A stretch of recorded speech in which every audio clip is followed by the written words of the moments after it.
Estas figuras mostram esquemas dos diversos tipos de azulejos quadrados que existem, sem qualquer simetria, com um eixo de reflexão numa mediana, com um eixo de reflexão numa diagonal, com um centro de rotação de ordem 2 no meio, com um centro de rotação de ordem 4 no meio, com um centro de rotação de ordem 2 no meio e eixos de reflexão nas medianas, com um centro de rotação de ordem 2 no meio e eixos de reflexão nas diagonais, com um centro de rotação de ordem 4 no meio e eixos de reflexão nas medianas e nas diagonais.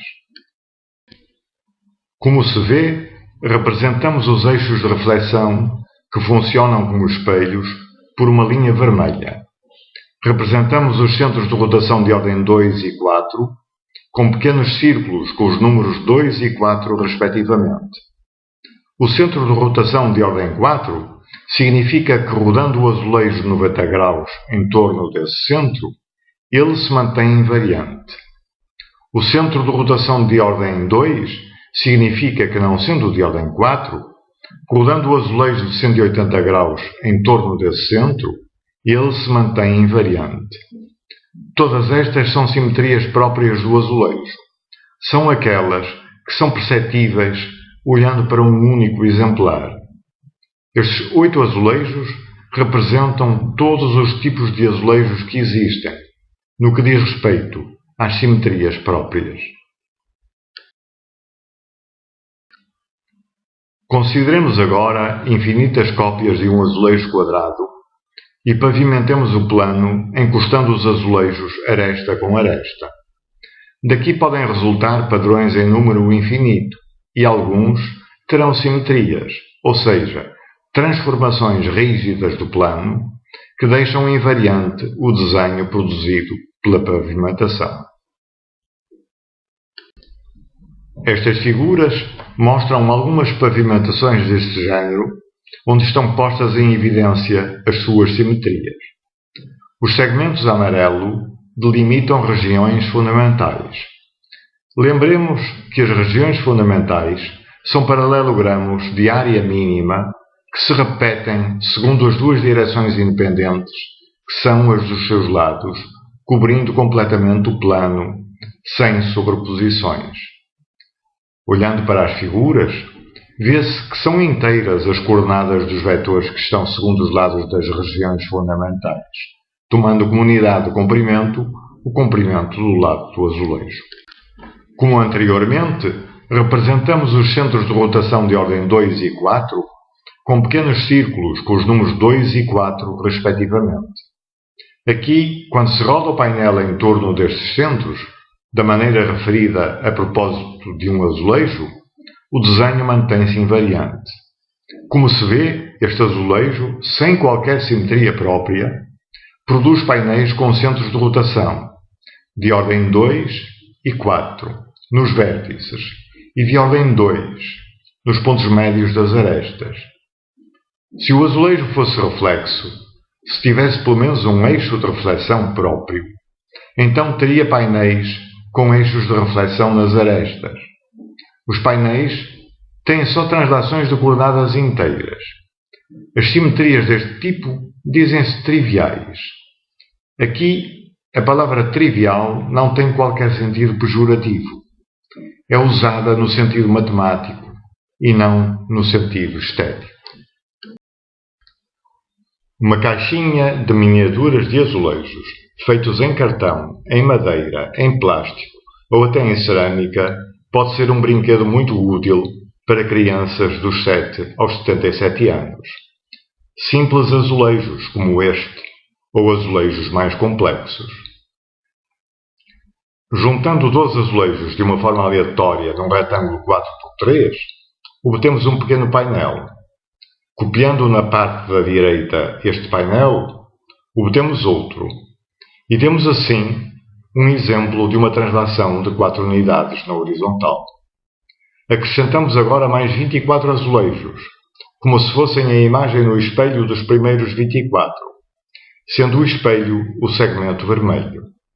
E assim temos o exemplo de uma reflexão. Deslocamos em seguida todos estes 24, que estão em cima, de duas unidades na horizontal e temos um exemplo do que é uma reflexão deslizante.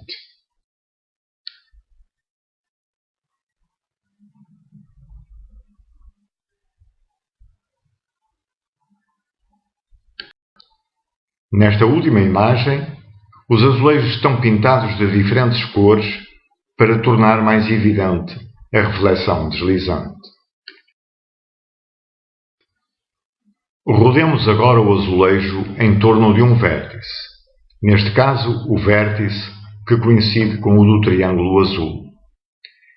Ficamos com 4 azulejos que transladamos de 2 unidades na horizontal e de 2 unidades na vertical, em ambos os sentidos. Forma-se um painel que, do ponto de vista matemático, é muito comum nas fachadas das nossas cidades. Este painel tem centros de rotação de ordem 4 marcados a vermelho, todos idênticos ao inicial, localizados em vértices. Automaticamente, formaram-se também outros centros, marcados a azul, que são idênticos entre si, mas não são idênticos aos vermelhos. São todos triviais e representam os 2 géneros que há sempre nos painéis com mais do que um centro de rotação de ordem 4. Nestes painéis, pode-se rodar 4 azulejos, mantendo o centro inicial e liquidando todos os outros. Isto deve-se ao facto das simetrias triviais transformarem azulejos em azulejos. Marquemos agora um ponto no meio de uma aresta e façamos dele um centro de rotação de ordem 2. Colocamos um azulejo em cima e outro em baixo, de tal maneira que resultam um do outro por uma rotação em torno do meio da aresta. Trasladamos os 2 azulejos de uma unidade na horizontal e de 2 unidades na vertical, em ambos os sentidos. Forma-se um painel com 4 géneros de centros de rotação de ordem 2. 2 desses géneros ocupam todos os vértices. Os outros 2 ocupam o meio de todas as arestas horizontais. Nestes painéis, pode-se rodar 2 azulejos, mantendo o centro inicial e liquidando todos os outros.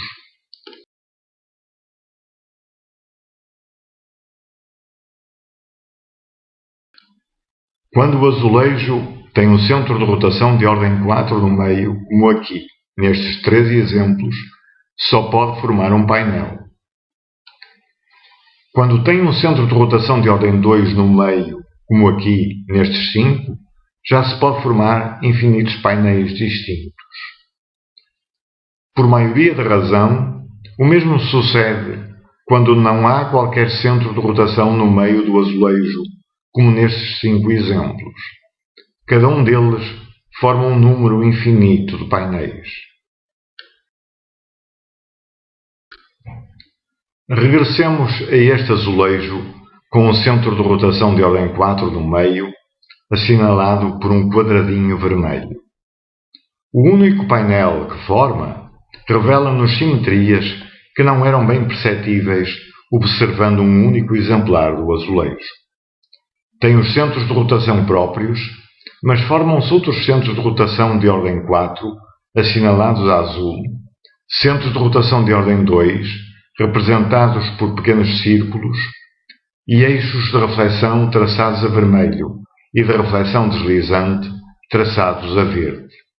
São as simetrias que o azulejo herda do painel.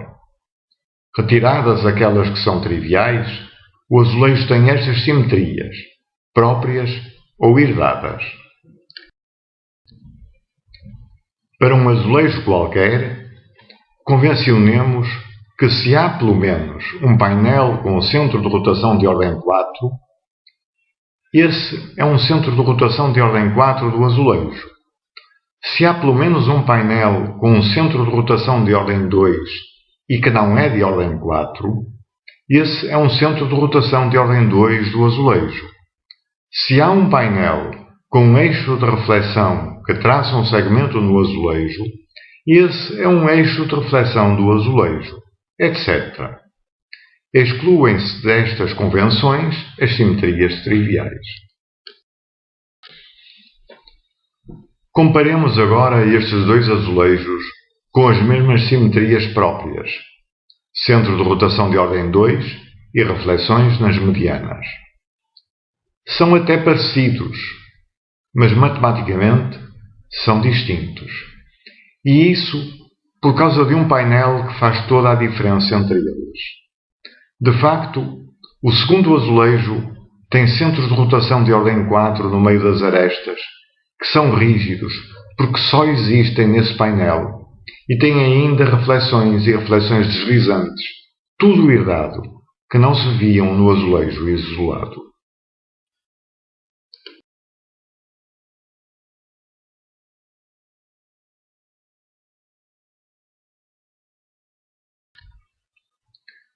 Quem quiser começar a estudar as propriedades matemáticas dos azulejos é conduzido naturalmente a desenhar painéis com cópias de um mesmo exemplar.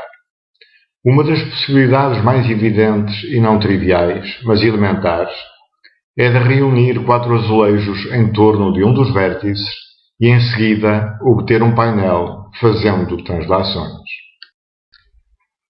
Para maior clareza e para considerar todas as situações de uma forma exaustiva, numeremos os vértices no sentido direto, o contrário ao dos ponteiros do relógio.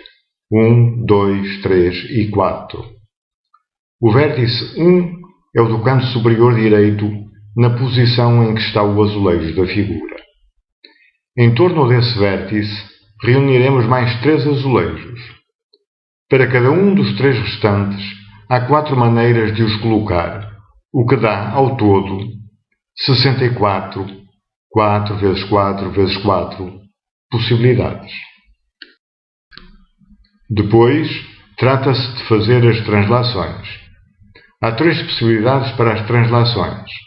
Paralelamente aos lados, translações de 2 unidades na vertical e translações de 2 unidades na horizontal, painel 1pqr, translações de 2 unidades na horizontal e translações oblíquas, de 2 unidades na vertical e de 1 unidade na horizontal, painel 1pqr', translações de 2 unidades na vertical e translações oblíquas, de 2 unidades na horizontal e de 1 unidade na vertical, painel 1pqr 2 linhas. Tudo somado, há 64 mais 64 mais 64 possibilidades, ou seja, 192. Note-se que este painel resulta do conjunto de 4 azulejos 1, 2, 3, 4, mas também é o 1, 2, 3, 4 linha e 1, 2, 3, 4 duas linhas. Este painel resulta do conjunto de 4 azulejos 1, 4, 3, 2. O painel desta figura resulta do conjunto de 4 azulejos 1, 2, 1, 2, mas também é o 1, 2, 1, 2 linha. Este painel resulta do conjunto de 4 azulejos 1, 1, 1, 1. Nos 192 painéis possíveis, há repetições e equivalências, no sentido em que um painel pode ser obtido de outro por translações e rotações. Por exemplo, olhando para o esquema do painel 1, 1, 1, 2, vê-se que há vértices 1, 1, 2, 1, 1, 2, 1, 1 e 1, 2, 4, 2. Desta maneira, estes 4 painéis são equivalentes. Ao todo, há 56 possibilidades diferentes, classes de equivalência. Como se sabe, há 17 grupos de simetria plana, grupos discretos de transformações isométricas do plano, invariantes segundo 2 translações independentes, os chamados grupos de papel de parede. Nesses grupos pode haver centros de rotação de ordem 2, 3, 4 ou 6.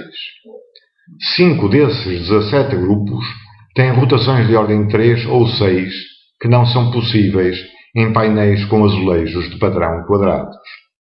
Dos 17 grupos de simetria, restam assim 12 para os painéis com azulejos quadrados.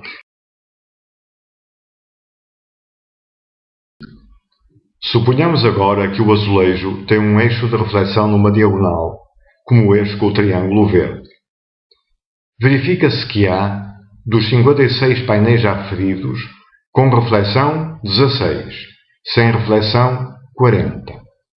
Se de cada par de painéis reflexos um do outro escolhermos apenas um, há 36 possibilidades. São essas 36 possibilidades que se estão a apresentar nesta sequência. Só aqui estão representados 10 dos 12 grupos de simetria possíveis com azulejos quadrados. Se o azulejo tiver apenas um eixo de reflexão numa mediana, como este com a ponta de seta vermelha, as 56 possibilidades diferentes repartem-se assim: com reflexão 18, sem reflexão 38. Se de cada par de painéis reflexos um do outro escolhermos apenas um, há 37 possibilidades. São essas 37 possibilidades que se estão a apresentar nesta sequência. Só aqui estão representados 9 dos 12 grupos de simetria possíveis com azulejos quadrados. Os 3 grupos que não estão aqui estão na sequência com o azulejo que tem o triângulo verde. Se o azulejo tiver um centro de rotação de ordem 2 no meio, há 7 possibilidades diferentes, em vez das 56. Se além disso tiver um eixo de reflexão numa diagonal, as possibilidades repartem-se assim: com reflexão 5, sem reflexão 2. Se de cada par de painéis reflexos um do outro escolhermos apenas um, há 6 possibilidades que se estão a apresentar nesta sequência.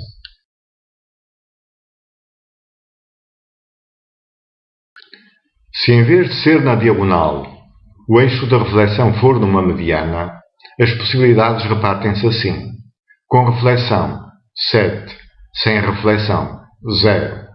Estas 7 possibilidades apresentam-se interligadas nesta animação com painéis de um azulejo que já apareceu antes.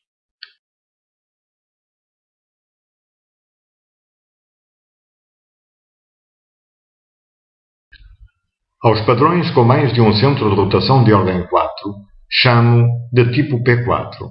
Se têm mais de um centro, têm um número infinito de centros, como aqui se esquematizam, e têm 2 géneros representados a vermelho e a azul. Os círculos são centros de rotação de ordem 2. Aqui, o formato da região fundamental é um quadrado. Há 3 grupos de tipo P4. Há padrões sem reflexões, como os destes azulejos. O pavimento da Praça dos Restauradores, cujo autor é João Abel Manta, também é deste grupo. É talvez o único pavimento em todo o mundo em calçada portuguesa de tipo P4 que não tem reflexões. Nos padrões do segundo grupo de tipo P4 há reflexões, e os eixos de reflexão passam pelos centros, refletindo cada género de centros nele próprio. É o caso da Praça do Município, em Lisboa, cujo pavimento é uma obra notável de Eduardo Neri.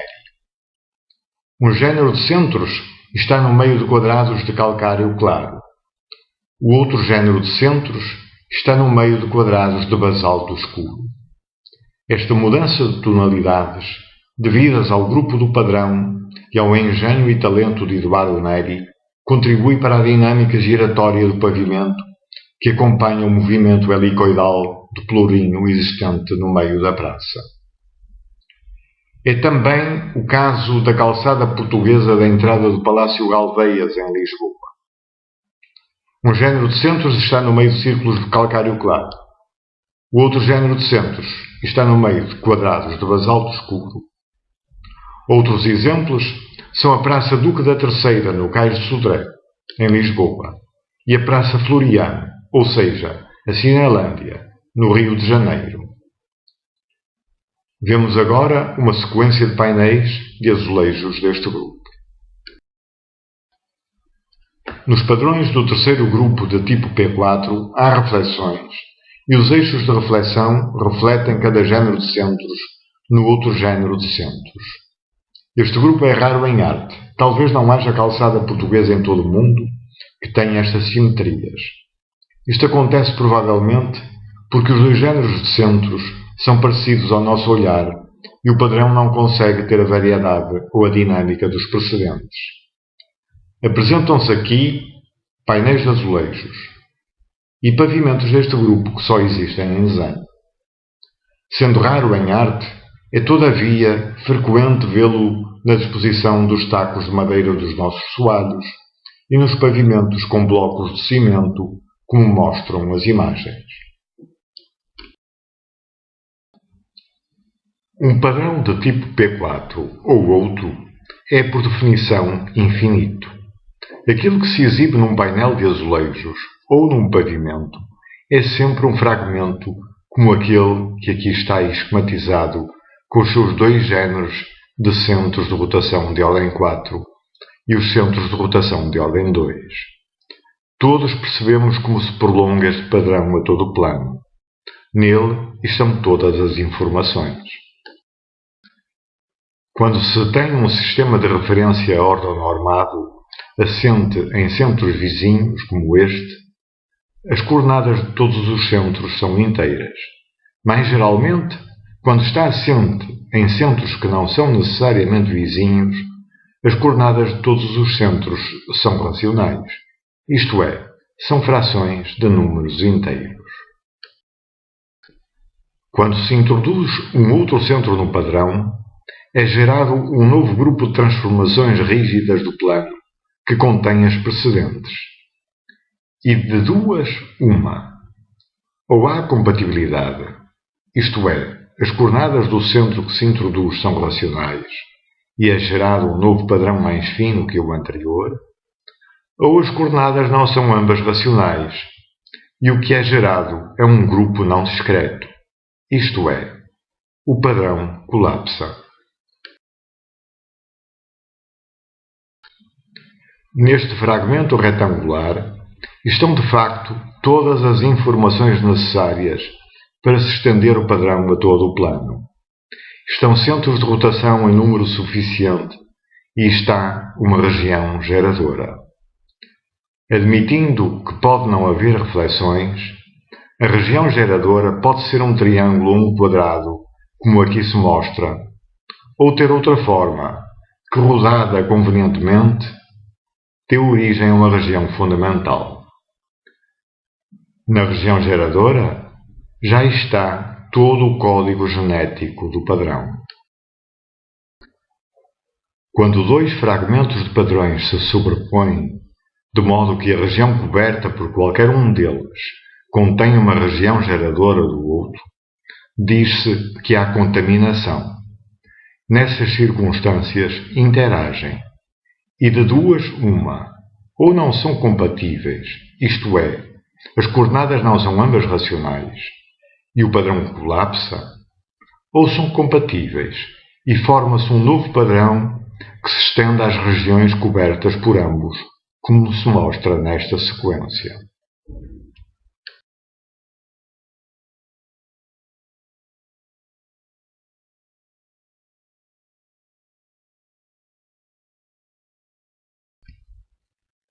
Este é o azulejo de 1966 de Eduardo Neri, que pode ser visto em projetos de espaços públicos de Portugal, num banco em Torres Vedras, no Centro de Saúde de Mértola e na Estação de Contumil, no Porto. Este azulejo não tem qualquer centro de rotação no meio, nem de ordem 2, nem de ordem 4, mas tem um eixo de reflexão próprio segundo uma diagonal. Aparentemente, nada o distingue, do ponto de vista matemático, de outros azulejos relativamente comuns. Mas não é assim, como veremos. Juntando dois destes azulejos, aresta com aresta, de qualquer maneira, as cores têm continuidade de azulejo para azulejo. Quem junta muitos destes azulejos, formando um painel, depara-se com a possibilidade de formar múltiplos padrões e com uma dinâmica que não imaginava observando apenas um exemplar. Consequentemente, é natural utilizar o estudo precedente para desenhar os 36 painéis com 4 destes azulejos que se transladam. Desenhados os painéis, o que surpreende é que um exame atento mostra o aparecimento inesperado de eixos de reflexão, de centros de rotação de ordem 2 e de ordem 4 e de translações que não eram perceptíveis observando o azulejo isolado. Mostra ainda regiões fundamentais de alguns padrões com formas diferentes e áreas mais pequenas do que seriam de prever. Estes factos ficam bem ilustrados nos 5 painéis que aqui estão exibidos. Neste painel, o que é interessante não é a área da região fundamental, que é 2, visto que é gerado pela translação de 2 azulejos. A novidade é que se vêem centros de rotação de ordem 2 no interior. Neste painel, o que surpreende não é a área da região fundamental, que é 1, visto que é gerado pela translação de um azulejo. As novidades é que se vêem 4 centros de rotação de ordem 2 no interior e vê-se ainda um eixo de reflexão perpendicular ao eixo de reflexão próprio do azulejo. Neste painel aparecem agora 2 centros de rotação de ordem 4 nos pontos médios de 2 arestas concorrentes num vértice. Existem ainda eixos de reflexão. Um deles já o conhecíamos anteriormente, que unem pontos médios das arestas e são perpendiculares ou paralelos ao eixo de reflexão próprio do azulejo. A área da região fundamental é 4. Neste painel aparecem centros de rotação de ordem 2 e eixos de reflexão já nossos conhecidos. E o que verdadeiramente surpreende é que a região fundamental é um retângulo de área 1, alongado, que interseta pelo menos 3 azulejos. As translações que transportam uma região fundamental noutra vizinha que tenha uma aresta comum não são triviais. Não têm coordenadas inteiras, sendo a unidade o comprimento do lado do azulejo, como habitualmente. Este painel não tem reflexões.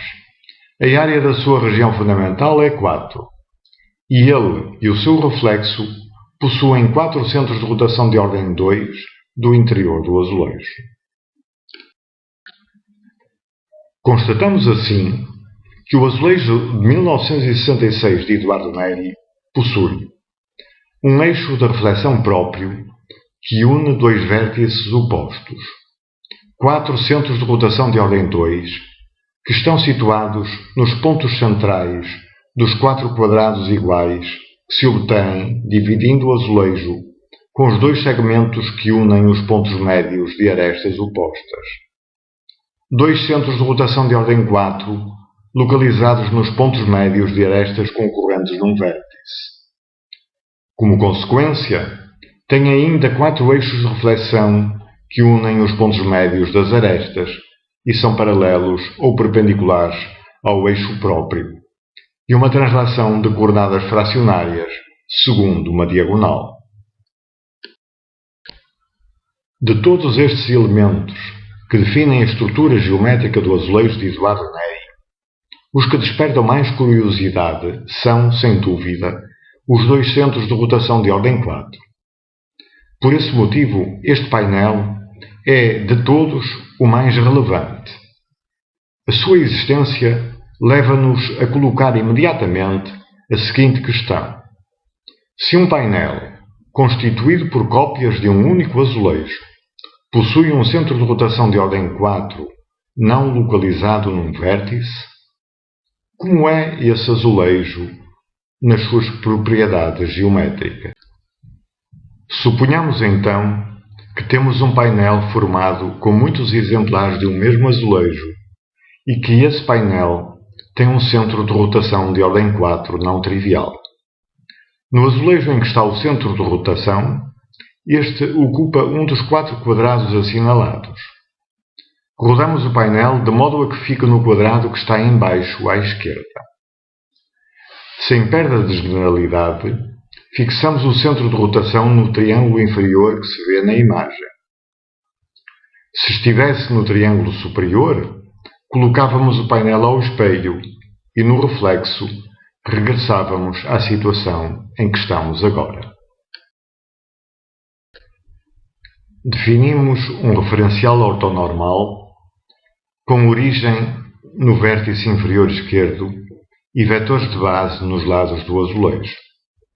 As coordenadas do centro são A e B com as condições que estão na imagem. A e B não são ambos zero, porque o centro não é trivial. Numeramos agora os vértices do azulejo. No painel existem muitos azulejos. Nestas imagens mostramos 6. O azulejo em cima ao meio é o que contém o centro de rotação de ordem 4. Chamamos-lhe azulejo principal. Nestas imagens, assinalamos os centros de rotação com um círculo. Os de ordem 4 têm um círculo maior do que os centros de ordem 2. Escolhemos uma das 4 possíveis posições para o azulejo que está embaixo ao centro. Quando o painel roda em torno do centro de ordem 4, esse azulejo interage com o azulejo principal. Regiões do azulejo sobrepõem-se e assim se definem transformações no próprio azulejo. Aqui, o retângulo delimitado a vermelho transforma-se no retângulo delimitado a azul e vice-versa, por ação do centro AB do painel. Aqui, o retângulo delimitado a vermelho transforma-se no retângulo delimitado a azul e vice-versa, por ação de outro centro que está à direita de AB. Este novo centro, tal como as seguintes transformações, atua apenas no azulejo e não no painel. Vemos agora um outro centro, fora do azulejo, em baixo, que também transforma retângulos. Finalmente, há uma translação que transforma os retângulos verdes um no outro. Estas 4 transformações definem exatamente um padrão de tipo P4 no interior do azulejo.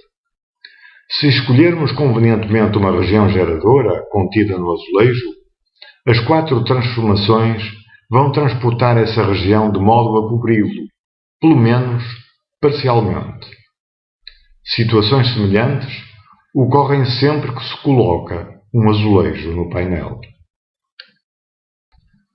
Vejamos as 4 posições possíveis para o azulejo à esquerda do azulejo principal.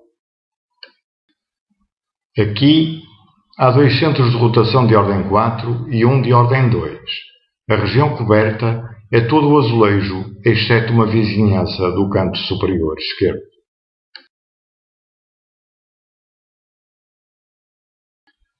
Aqui há 2 centros de rotação de ordem 4 e um de ordem 2. A região coberta é todo o azulejo. Aqui há 2 centros de rotação de ordem 4 e uma translação. A região coberta é todo o azulejo, exceto uma vizinhança do canto superior esquerdo. Aqui há 2 centros de rotação de ordem 4 e uma translação. O azulejo é só parcialmente coberto. Em todos estes 4 casos, a distância D entre 2 centros de ordem 4 mais próximos é maior que 0. Vejamos as 4 posições possíveis para o azulejo abaixo do azulejo principal.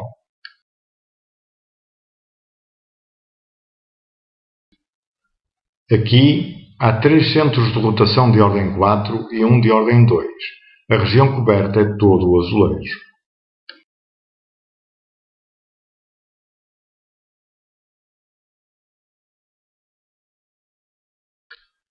Aqui há 2 centros de rotação de ordem 4, um de ordem 2 e uma translação. A região coberta é todo o azulejo, exceto uma vizinhança do canto superior direito.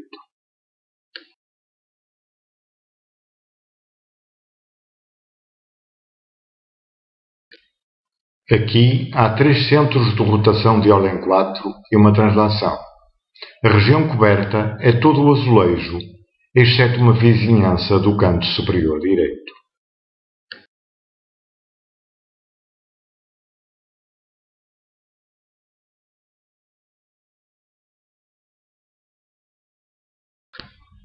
Aqui há 2 centros de rotação de ordem 4, um de ordem 2 e uma translação. A região coberta é todo o azulejo. Em 3 destes 4 casos, a distância D entre 2 centros de ordem 4 mais próximos é maior que 0. A exceção é o terceiro caso. Quando o centro de rotação do painel se situa no meio da aresta no terceiro caso, a distância D é 0. Isto significa que, nessa situação, nesse terceiro caso, não há padrão. Quando o centro de rotação não está no meio da aresta, mas se vai aproximando dele, D tende para 0. A malha do padrão vai ficando cada vez mais apertada. O padrão tem na região coberta cada vez mais centros de rotação de ordem 4. E no limite, o padrão colapsa. Também se o centro de rotação do painel estiver no meio da aresta, só é possível o terceiro caso e não há padrão. Assim, tem que se excluir, para já, a possibilidade do centro de rotação estar no meio da aresta, porque não serve para o tipo de análise que se quer fazer. Essa situação será analisada separadamente.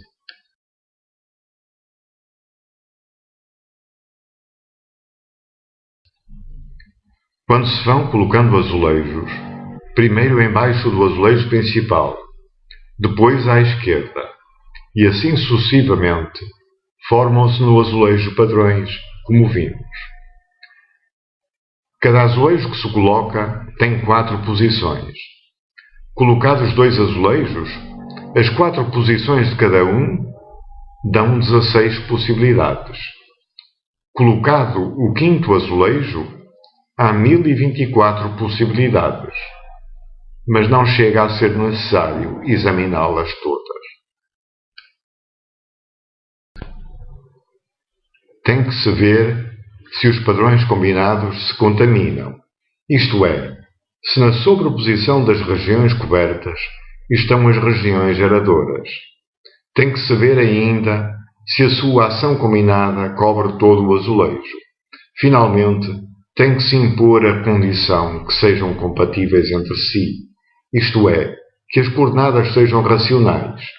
Caso contrário, o padrão colapsa. E chega-se à conclusão sobre as características geométricas do azulejo, de que há uma regra geral, segundo a qual o azulejo tem um padrão tal que é suscetível de formar um painel periódico, e de que há 4 tipos de azulejos. Consideremos o tal painel periódico aqui esquematizado com os seus 2 géneros de centros. Definimos um referencial ortonormado com os vetores assentes sobre centros mais próximos.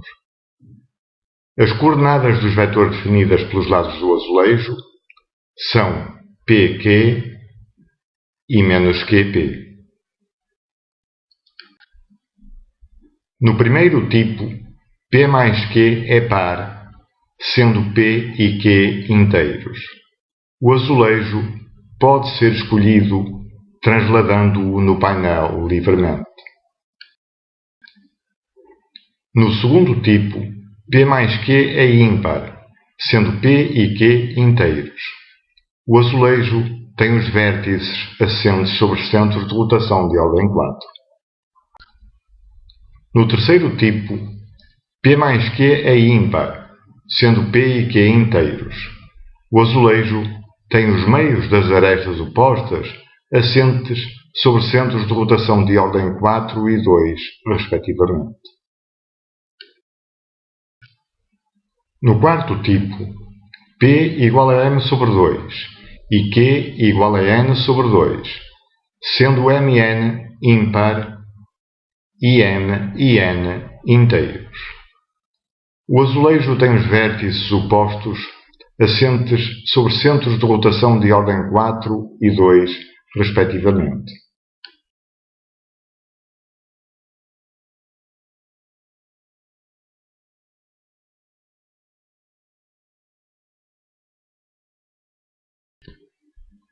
Consideremos um painel com o centro de rotação de ordem 4 no meio de uma aresta. Apresentamos o azulejo dividido pelas suas medianas em 4 quadradinhos iguais. O que está nesses 4 quadrados não sabemos. Colocamos aí, simbolicamente, 3 letras sem qualquer simetria, sem que isso signifique que o que lá está é exatamente assim. A simples presença do azulejo no quadrado de cima ao centro faz com que o painel tenha que ter este aspecto. O azulejo pode agora ser colocado de 4 maneiras diferentes no quadrado de cima à direita. Isso obriga a que haja estas 4 possibilidades para o azulejo. Se os azulejos fossem de facto assim, só um deles formava o painel.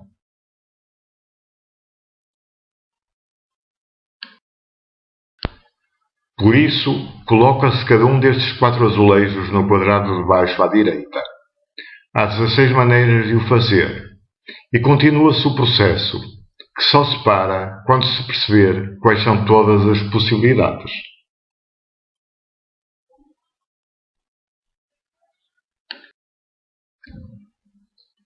Chega-se a 7 azulejos possíveis, todos com um número par de centros de rotação de ordem 4 no meio das arestas. Os marcados a vermelho resultam já da regra geral. Os marcados a azul são iguais. Ficam assim 3 famílias de azulejos. O azulejo que está do lado esquerdo representa a família do dizuar Neri e não pode ser obtido pela regra geral.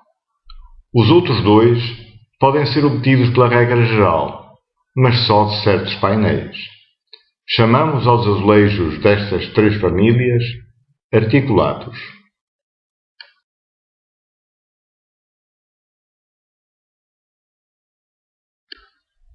Como vimos, localizados no meio das arestas, os azulejos só podem ter 2 ou 4 centros de rotação de ordem 4. Os azulejos articulados têm 2 e só 2 centros de rotação de ordem 4 no meio de 2 arestas. Além disso, têm uma divisão natural nos 4 quadrados que podem ser obtidos desenhando as 2 medianas. Os azulejos articulados têm de ter também outras propriedades que os classificam nas 3 famílias disjuntas. Na primeira família, os 2 centros de rotação de ordem 4 estão localizados no meio de 2 arestas que têm um vértice comum. Cada um dos 4 pequenos quadrados permanece invariante quando é rodado de 180 graus. Na segunda família, os 2 centros de rotação de ordem 4 estão localizados no meio de 2 arestas opostas. Os 2 pequenos quadrados de cada diagonal são os transladados um do outro. Na terceira família, os 2 centros de rotação de ordem 4 também estão localizados no centro de 2 arestas opostas. Cada um dos 4 pequenos quadrados permanece invariante quando é rodado de 180 graus. Como vimos, os azulejos articulados possuem de comum uma divisão natural em 4 quadrados iguais que se obtém traçando os 2 segmentos que unem os pontos médios de arestas opostas. Formam uma espécie de matriz com 2 linhas e 2 colunas. Os 2 quadrados de cima são a primeira linha e os de baixo a segunda. Os 2 quadrados da esquerda são a primeira coluna e os da direita a segunda.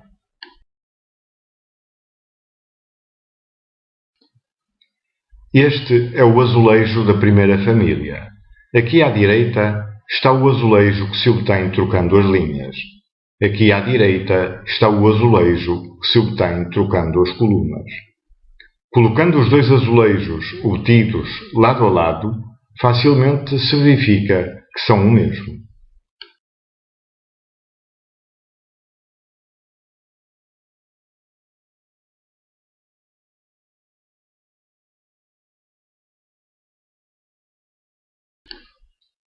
Este é um azulejo da segunda família. Aqui à direita está o azulejo que se obtém trocando as linhas ou trocando as colunas. São exatamente o mesmo.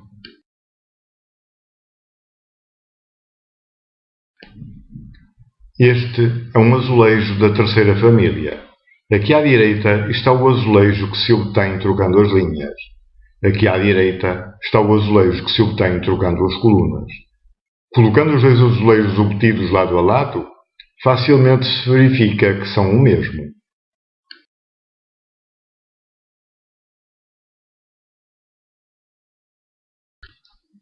Esse azulejo, o único que se obtém trocando as linhas ou as colunas de um azulejo articulado, chama-se o dual do azulejo que se partiu. Este é o dual do dual, naturalmente. É um azulejo articulado da mesma família. Eis aqui alguns pares de azulejos articulados duais. O primeiro é o de Eduardo Neri. Todos têm continuidade de cores entre azulejos. Vamos agora ver em mais pormenor esta questão.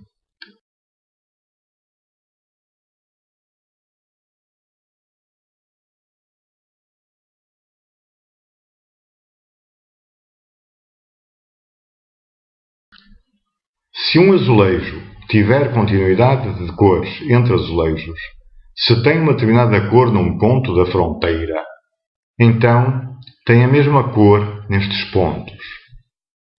Se os azulejos forem articulados, essa cor distribui-se assim em todas as famílias. Nesta figura à direita está o seu dual, que, como se vê, também tem continuidade de cores entre azulejos.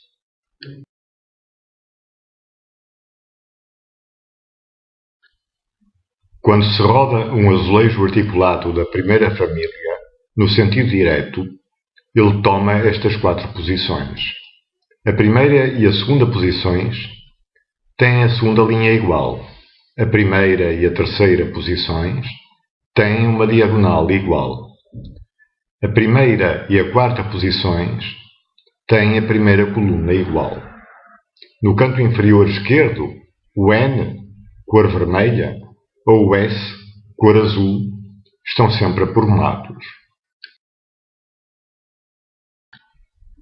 Quando se roda um azulejo articulado da segunda família, no sentido direto, ele toma estas quatro posições. A primeira e a segunda posições têm uma diagonal igual. Na primeira e na terceira posições, nada é igual. A primeira e a quarta posições têm a outra diagonal igual. No canto inferior esquerdo, o F pode estar aprumado, cor vermelha, ou pode estar virado, cor azul. Os centros de rotação do azulejo trocam as cores. Os quadradinhos das diagonais são de cores distintas. Quando se roda um azulejo articulado da terceira família, no sentido direto, ele toma estas quatro posições. A primeira e a segunda posições têm uma diagonal igual. Na primeira e na terceira posições, nada é igual. A primeira e a quarta posições têm outra diagonal igual. No canto inferior esquerdo, o N, cor vermelha, ou o S, cor azul, estão sempre aprumados. Os centros de rotação do azulejo mantêm as cores. Os quadradinhos das diagonais são de cores distintas.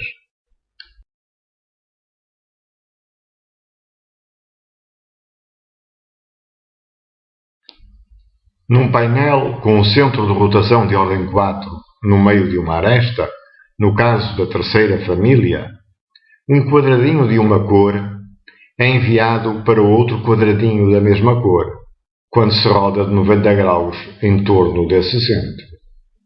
Como os quadradinhos das diagonais são de cores distintas, podemos ir completando as diagonais que estão incompletas dentro de um mesmo azulejo. Rodamos os novos quadradinhos e assim sucessivamente, até esgotarmos as possibilidades. Estes conjuntos de quadradinhos formam uma partição do painel. Este é a união de uma infinidade destes conjuntos. Em qualquer deles pode-se permutar as duas cores, sem que deixe de haver o centro de ordem 4. Num painel com o centro de rotação de ordem 4 no meio de uma aresta, no caso da segunda família, um quadradinho de uma cor é enviado para outro quadradinho da outra cor quando se roda de 90 graus em torno desse centro. Como os quadradinhos das diagonais são de cores distintas, podemos ir completando as diagonais que estão incompletas dentro de um mesmo azulejo. Rodamos os novos quadradinhos e assim sucessivamente até esgotarmos as possibilidades. Estes conjuntos de quadradinhos formam uma partição do painel. Este é a união de uma infinidade destes conjuntos. Em qualquer deles pode-se permutar as duas cores sem que deixe de haver o centro de ordem 4. Num painel com o centro de rotação de ordem 4 no meio de uma aresta, no caso da primeira família, um quadradinho de uma cor é enviado para outro quadradinho da mesma cor quando se roda de 90 graus em torno desse centro. Como em certos azulejos o quadradinho azul está solitário, isto significa que os outros são vermelhos. Rodamos esses novos quadradinhos vermelhos. Uma das possibilidades mais interessantes é que um dos dois azulejos vizinhos de um dos quadradinhos azuis tem o seu quadradinho azul, formando uma diagonal com o outro da mesma cor. Podemos permutar as cores dos quadradinhos vizinhos, mantendo o centro de rotação de ordem 4. Esta é uma das propriedades desta primeira família, a do azulejo de Eduardo Neri, que a tornam tão interessante e única.